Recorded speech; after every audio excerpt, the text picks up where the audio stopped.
शहर के उसी डर और खामोशी भरे माहौल में एक दिन एक नई लड़की की एंट्री होती है।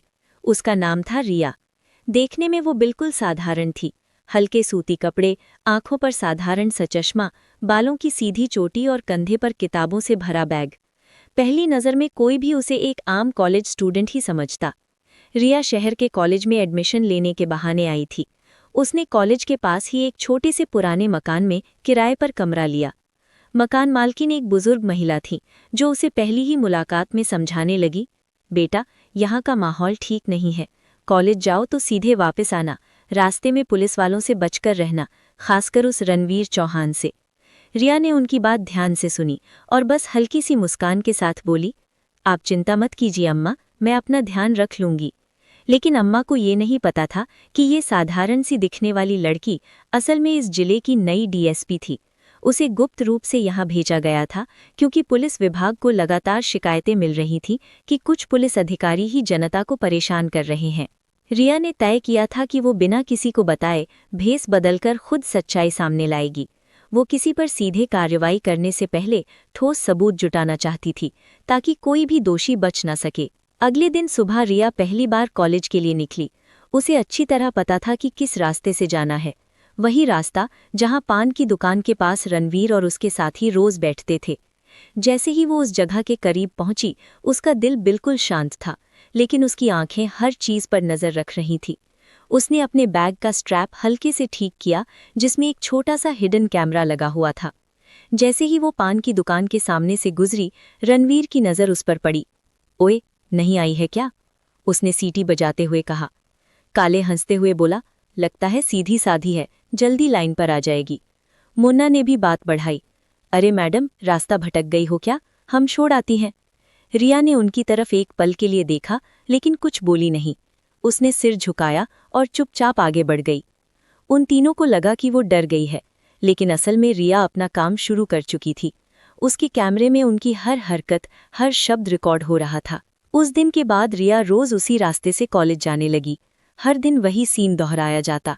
रणवीर और उसके साथी उसे देखकर गंदे कमेंट करते, हंसते और उसे परेशान करने की कोशिश करते। लेकिन रिया हर बार चुपचाप सिर झुकाकर आगे बढ़ जाती। बाहर से वो एक डरी हुई लड़की लगती थी, लेकिन अंदर ही अंदर वो हर एक शब्द और हर हरकत को अपने कैमरे में कैद कर रही थी। केवल यही नहीं, रिया ने अपना ध्यान शहर के दूसरे हिस्सों पर भी देना शुरू किया। कॉलेज से लौटते वक्त वो अलग अलग रास्तों से जाती और लोगों से सामान्य बातचीत के जरिए जानकारी जुटाती। उसने देखा कि रणवीर और उसके आदमी सिर्फ लड़कियों को ही नहीं, बल्कि दुकानदारों और आम लोगों को भी परेशान करते हैं। एक दिन उसने देखा कि एक गरीब फल बेचने वाला अपनी दुकान के पास खड़ा कांप रहा था। रणवीर का आदमी उससे जबरदस्ती पैसे मांग रहा था। जल्दी निकाल, नहीं तो दुकान उठवा देंगे। बेचारा दुकानदार डर के मारे अपनी दिन भर की कमाई दे देता है। ये सब देखकर रिया का खून खौल उठता है, लेकिन वो खुद को रोक लेती है। उसे पता था कि अभी सही समय नहीं आया है। उसने ऐसे कई और दृश्य देखे। कहीं किसी को झूठे केस में फंसाने की धमकी दी जा रही थी, तो कहीं किसी गरीब को थाने बुलाकर डराया जा रहा था। हर बार रिया चुपचाप अपने कैमरे में सब रिकॉर्ड करती रहती। दिन बीतते गए और उसके पास सबूतों का ढेर लगने लगा। अब उसके पास न सिर्फ लड़कियों से छेड़छाड़ के वीडियो थे, बल्कि हफ्ता वसूली, धमकी और झूठे केस बनाने की साजिशों के भी पुख्ता प्रमाण थे। रिया रात को अपने कमरे में बैठकर उन सभी रिकॉर्डिंग्स को ध्यान से देखती थी। हर क्लिप उसके इरादों को और मजबूत कर देती थी। उसे अब साफ दिखाई दे रहा था कि ये सिर्फ एक इंस्पेक्टर की गलत हरकत नहीं, बल्कि पूरे सिस्टम को गंदा करने वाली सोच थी। हालांकि इतने सबूत होने के बावजूद वो तुरंत कार्रवाई नहीं कर रही थी। वो जानती थी कि उसे रंगे हाथ पकड़ना ज्यादा जरूरी है, ताकि कोई भी आरोपी बच न सके। अब वो सही मौके का इंतजार कर रही थी। ऐसा मौका जब रणवीर खुद अपनी हद पार कर दे और पूरे शहर के सामने उसका असली चेहरा उजागर हो जाए। रिया ने तय कर लिया था कि वो उस दिन का इंतजार करेगी जब ये खेल खत्म होगा और सच सामने आएगा। उसका धैर्य ही उसकी सबसे बड़ी ताकत थी, और अब वो पल धीरे धीरे करीब आ रहा था। कई दिनों से रिया सब कुछ चुपचाप सहते हुए सिर्फ सही मौके का इंतजार कर रही थी।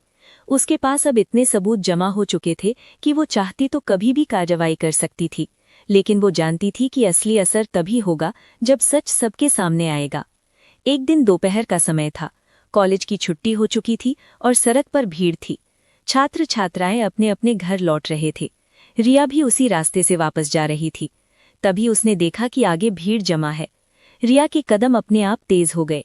जैसे ही वो पास पहुंची, उसने जो देखा उससे उसका खून खौल उठा। इंस्पेक्टर रणवीर चौहान एक लड़की का रास्ता रोककर खड़ा था। लड़की घबराई हुई थी, उसकी आंखों में आंसू थे और उसके हाथ कांप रहे थे। उसकी किताबें सड़क पर गिर गई थीं। साहब, मुझे जाने दीजिए प्लीज, वो लड़की होते हुए कह रही थी। लेकिन रणवीर को उस पर कोई तरस नहीं आ रहा था। वो हंसते हुए बोला, इतनी जल्दी क्या है, पहले बात तो पूरी कर। उसके दोनों साथी भी पास खड़े होकर तमाशा देख रहे थे। आसपास खड़े लोग सब कुछ देख रहे थे, लेकिन कोई आगे बढ़ने की हिम्मत नहीं कर पा रहा था। ये वही पल था जिसका रिया को इंतजार था।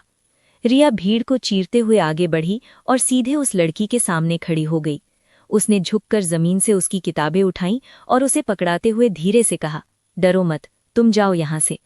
लड़की ने रिया की तरफ उम्मीद भरी नजरों से देखा और धीरे धीरे पीछे हटने लगी। ये देखकर रणवीर का गुस्सा भड़क गया। उसने रिया को पहचान लिया। ओए चश्मिश, तू फिर आ गई बीच में। रिया ने पहली बार उसकी आंखों में आंखें डालकर कहा, आप पुलिस वाले हैं, आपका काम लोगों की रक्षा करना है, उन्हें परेशान करना नहीं। पूरे माहौल में सन्नाटा छा गया। किसी ने आज तक रणवीर से इस तरह बात करने की हिम्मत नहीं की थी। रणवीर का चेहरा गुस्से से लाल हो गया। बहुत बोलने लगी है तू, चल अभी थाने। उसने गुस्से में आकर रिया का हाथ जोर से पकड़ लिया। रिया ने हल्का सा विरोध किया, लेकिन खुद को पूरी तरह नहीं छुड़ाया। वो जानती थी कि अब खेल अपने आखिरी मोड़ पर पहुंच चुका है। रणवीर ने उसे जबरदस्ती जीप की तरफ घसीटना शुरू कर दिया। भीड़ में खड़े लोग बस ये सब देख रहे थे, लेकिन कोई आगे नहीं आया। रिया को जीप में बैठा दिया गया और सीधा थाने ले जाया गया। थाने पहुंचते ही रणवीर ने गुस्से में चिल्लाते हुए कहा, इसे लॉकअप में डाल दो, आज सारी अकड़ निकाल दूंगा इसकी। रिया को एक गंदे, अंधेरे और बदबूदार लॉकअप में बंद कर दिया गया। बाहर रणवीर अपने साथियों से हंस रहा था। कल तक खुद गिड़गिड़ाएगी, लेकिन उन्हें ये नहीं पता था कि जिस लड़की को उन्होंने एक कमजोर शिकार समझा है, दरअसल वो उनके अंत की शुरुआत है। लॉकअप के अंदर रिया शांत बैठी थी। उसके कपड़े थोड़े गंदे हो गए थे, बाल बिखर गए थे, लेकिन उसके चेहरे पर डर का नामो निशान नहीं था। उसने धीरे से अपने बैग को संभाला और कैमरे की तरफ नजर डाली। सब कुछ अब भी रिकॉर्ड हो रहा था। उसके होंठों पर एक हल्की सी मुस्कान आई। उसे पता था अब बहुत जल्द सच सामने आने वाला है। रात धीरे धीरे गहराने लगी थी। थाने के अंदर सन्नाटा फैल चुका था। रात के करीब 9 बजे अचानक थाने का माहौल बदल गया। बाहर से तेज सायरन की आवाज गूंजने लगी। एक के बाद एक कई गाड़ियां थाने के बाहर आकर रुकीं। लाल और नीली बत्तियों की चमक से पूरा थाना रोशनी में नहा गया। अंदर बैठे पुलिसकर्मी घबरा गए। इतनी रात को कौन आ गया? रणवीर भी चौंक गया। वो जल्दी से उठकर बाहर की ओर बढ़ा। तभी थाने का दरवाज़ा जोर से खुला और अंदर दाखिल हुए आईजी साहब। उनके साथ कई सीनियर अधिकारी और पूरी पुलिस फोर्स। उनके चेहरे पर गुस्सा साफ दिखाई दे रहा था। आईजी ने अंदर आते ही तेज आवाज में कहा, डीएसपी रिया कहाँ है? ये सुनते ही रणवीर के होश उड़ गए। उसका गला सूख गया। वो हकलाते हुए बोला, सर, यहाँ कोई डीएसपी नहीं है। आईजी ने गुस्से से टेबल पर हाथ मारा। मुझे बेवकूफ़ मत बनाओ, उनकी लोकेशन यही दिखा रही है। पूरा थाना खामोश हो गया। सभी एक दूसरे का चेहरा देखने लगे। तभी लॉकअप की तरफ से एक शांत लेकिन मजबूत आवाज़ आई, मैं यहाँ हूँ सर। ये आवाज़ सुनते ही सबकी नज़रें उधर मुड़ गईं। आईजी तुरंत लॉकअप की तरफ बढ़े। दरवाज़ा खोला गया। अंदर से लिया बाहर आई, लेकिन अब वो वही साधारण लड़की नहीं लग रही थी। उसकी चाल, उसकी नज़रें और उसका आत्मविश्वास सब कुछ बदल चुका था। उसने अपना चश्मा उतारा और सीधा आईजी को सलाम किया। जय हिंद सर। आईजी ने भी सम्मान से जवाब दिया। रणवीर के पैरों तले जमीन खिसक चुकी थी। उसे अब समझ आ गया था कि उसने कितनी बड़ी गलती कर दी है। रिया धीरे धीरे उसके सामने आकर खड़ी हो गई। तो इंस्पेक्टर साहब, कैसी लगी मेरी एक्टिंग? रणवीर के पास कोई जवाब नहीं था। रिया ने अपने बैग से कैमरा निकाला और आईजी को देते हुए कहा, सर, इसमें पिछले कई दिनों के सारे सबूत हैं। छेड़छाड़, हफ्ता वसूली, धमकी और झूठे केस बनाने की साजिश। आईजी ने कैमरा लिया और गुस्से से रणवीर की तरफ देखा। अब सच्चाई सबके सामने थी। जिसे वो एक कमज़ोर लड़की समझ रहा था, वो असल में उसके अंत की वजह बन चुकी थी। अगली सुबह का सूरज चमक रहा था। पूरे शहर में एक अलग उत्साह फैल चुका था। अखबार और न्यूज़ चैनलों की हेडलाइन यही थी, अंडरकवर डीएसपी ने भ्रष्ट थानेदार का पर्दाफाश किया। कॉलेज, बस स्टैंड और चाय की दुकानों पर सिर्फ एक ही नाम था, रिया शर्मा। लोगों के चेहरे पर राहत और खुशी थी। अब कोई भी उस इलाके में बिना डर के नहीं जी रहा था। नेहा और वो अगली सुबह का सूरज चमक रहा था। पूरे शहर में एक अलग उत्साह फैल चुका था। अखबार और न्यूज़ चैनलों की हेडलाइन यही थी, अंडरकवर डीएसपी ने भ्रष्ट थानेदार का पर्दाफाश किया। कॉलेज, बस स्टैंड और चाय की दुकानों पर सिर्फ एक ही नाम था, रिया शर्मा। लोगों के चेहरे पर राहत और खुशी थी। अब कोई भी उस इलाके में बिना डर के नहीं जी रहा था। नेहा और वो बूढ़ी अम्मा सुबह अखबार पढ़ रही थी। उनके आंखों में खुशी के आंसू थे। नेहा ने अपने पिता से कहा, पापा, अब हमें किसी रणवीर या उसके जैसे लोगों से डरने की जरूरत नहीं। अब हमारे पास न्याय है। अब शहर में एक शेरनी आ गई है। रिया ने सिर्फ एक रात में पूरे प्रतापगढ़ की सोच बदल दी थी। उसने साबित कर दिया था कि वर्दी की असली ताकत डराने में नहीं, बल्कि डरे हुए लोगों को हिम्मत देने में है। थाने में अब सब कुछ बदल चुका था। रणवीर, काले और मुन्ना, जो कल तक खुद को ताकतवर समझते थे, अब उसी लॉकअप में बंद थे जहां उन्होंने निर्दोष लोगों को रखा था।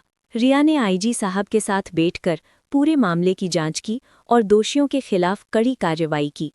उनकी वजह से पुलिस विभाग पर से लोगों का भरोसा लौट आया। रिया अब ऑफिस में अपनी नई कुर्सी पर बैठी थी।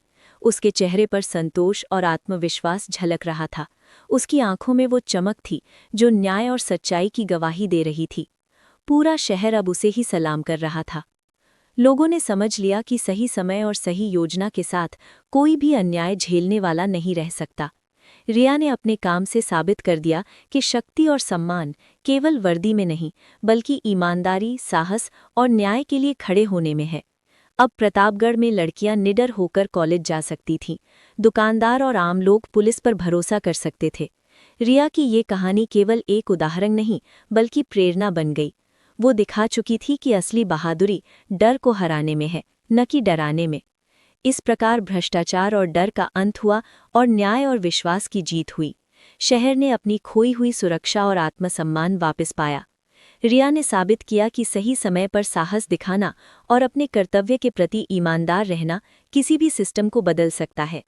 शहर अब न केवल सुरक्षित था, बल्कि लोगों के दिलों में पुलिस के प्रति भरोसा भी लौट आया।